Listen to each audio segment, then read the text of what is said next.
Sabine, what are you wearing? I'm wearing a dress from Samsø, which is a Danish brand. Wicked. Yeah. Oh, Say the that Danish again. stuff. Say that again. I love the way. Samsø. That sounds Japanese.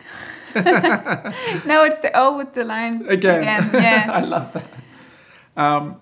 It's so pretty. That's Thank all you. you're wearing. What about bag and shoes? With I put them there before. Yeah, my shoes are Fila. Wicked. Now Fila having a big thing. My daughter's into hip hop and Fila's, the big chunky Fila's with the thick soles and grip. That seems to be a real big thing at the moment. They're selling a shitload. Yeah, it's kind of funny, like, again, about like settling with what you have. Yeah. I used to think that my feet were very big. And now I'm wearing a very big shoe. Kind of because I'm like, okay, I have big feet. I'm Who owning cares? it. I'm tall. I need big feet. That's right. Yeah. Otherwise you'd fall over. Exactly. Amazing. And then your bag? It's from, I was in Canada working, and then I was in the airport, and then this was here. You needed a bag? Did you have a bag on you at the time? I had a bag on me at the time. You just needed from another one. a Danish bag, and then... Okay. Yeah, I wished I had the Danish bag, because then it would be like all Danish. Flying the freaking flag completely, but what is this is from brand? it's a Celine Dion bag. Is that right? Yeah, like he told me that, because it was like... It's not Celine, it's Celine Dion. Yeah. That's genius. So funny. That's so but funny. Usually if I like to think it through before I buy stuff, usually, because I don't know, like... No impulse buying for you. Yeah, no, I kind of like, because then you end up like having so many pants that you never use, and it's just like, why? Yeah. So I try to be more like considerate before I buy something. I love that. And then I was about to I was on the way to board my flight, and then I was like, okay, can I order it online? And he was like, no, it's only in Canada. Like, maybe he lied, you never know. A good lie. But yeah. A good salesman lie. Yeah, so that was what he said, and it was on sale, and I was like, okay, I'm gonna buy it, and then Was it expensive? What was the cost? No, it wasn't expensive. I don't remember the exact price, but it wasn't something no. Did you get that dress for free because you worked for the designer? A little bit, maybe. I love that. Work those perks, babe. Yeah, why not? And shout out to the designer, man. Yeah, you're Samsø. No, but they're, it was, I'm not really sure, did I ever work for Samsø? You bloody must have done. I'm pretty sure. They just give you shit because you're a model and you're I'm not thinking about whether I work for them or not, because I walked their show. I'm not, you did? I know I walked their show, but I was much? like, did I do a shoot for them? I'm not sure I've done that, but I've done their shows several times. Fantastic. So, which Very is kind pretty. of the same, I think. Of course it is. Yeah. You work for them. Nice. Yeah. That's it. Thank you. So, I mean, that's what you were wearing. Yeah, I'm not wearing that much. But it's my lovely. socks are from H&M. Okay, that's important too. And they weren't expensive. I was really shocked. I went to Uniqlo the other day, and they had literally a whole wall of socks for men.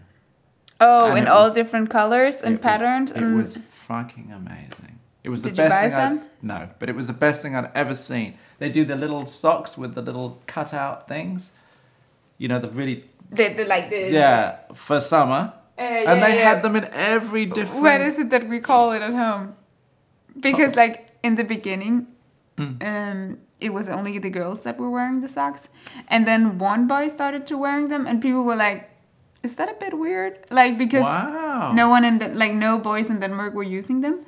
That's amazing. And he was the first mover, I think, or something at the school, and everyone was like, and then they all did it. Can a man wear those socks? But yes, he can. And he did? And he changed the whole thing, right? Are they all wearing them now?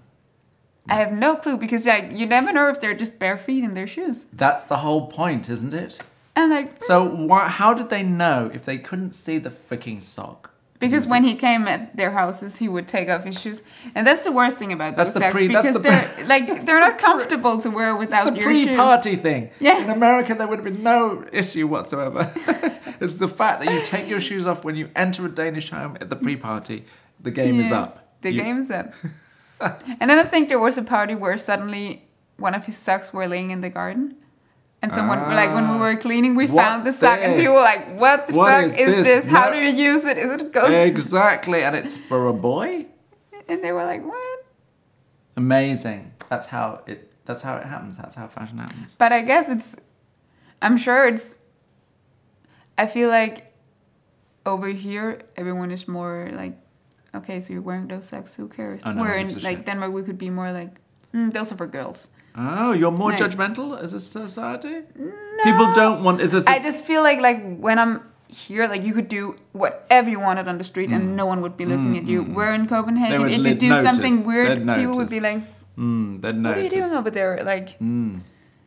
There's a phenomenon in Scandinavian countries called the tall poppy syndrome, which means that you don't want to appear too different to everybody else. Yeah, that's a very Scandinavian thing. Yeah. There's the thing called Janteloven, which is like a law about that you must never be too good and never be too... Like, it's kind of like, you don't want to be like too successful. Like, you know, like in... Yeah, you want to be successful, but it's... You don't want to stand out. But not like arrogantly successful. Or do you get what I mean? Like, and your life should never be... You shouldn't stand out too much. It should be good, but it shouldn't be too good. That's crazy when you think about that. Because that would make, like, it's kind of like... Make people feel bad. Yeah. It would make people feel resentful. Yeah. And jealous. So the gender law is about, like, that everyone is more equal. And that is one of the reasons why Denmark is one of the happiest countries. Because the equality is uniform. No one's too good. No one's feeling too bad. Yeah. The dustman doesn't feel terrible next to the doctor. But some people are kind of like, they kind of saying like... fuck that, I'm gonna be rich. Like, fuck Janteloven. Fuck Janteloven. I'm special. No, and because like, they're more like, why can't I celebrate that I'm lucky or hardworking or whatever makes you successful? Like, why can't I say that and celebrate it and say like, yay? So this is a changing attitude, it's kind of like, like kind of in between, like someone I like, I like that. Things are changing in Denmark. Yeah. I guess things are always changing. They're always changing everywhere, all the time, every moment. Like sometimes when I talk to people about New York, they're like, 10 years ago or like 25 years ago, like this district is completely different. Right, the whole like Brooklyn thing, Williamsburg thing, like suddenly it's so hip and... No one wanted to live here then.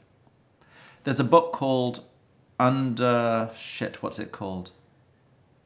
Oh my goodness, I'm going to try to remember it. About the history of New York. And the symbol of New York is a snake eating itself. What? The head is eating the tail. It's called, what's it called? Oh God, I can't remember. But definitely worth reading about the history of New York and the fact that things are always changing. Underclass, something like that, or I'll look it up and I'll DM you. Sabine, thank you so much. Thank you.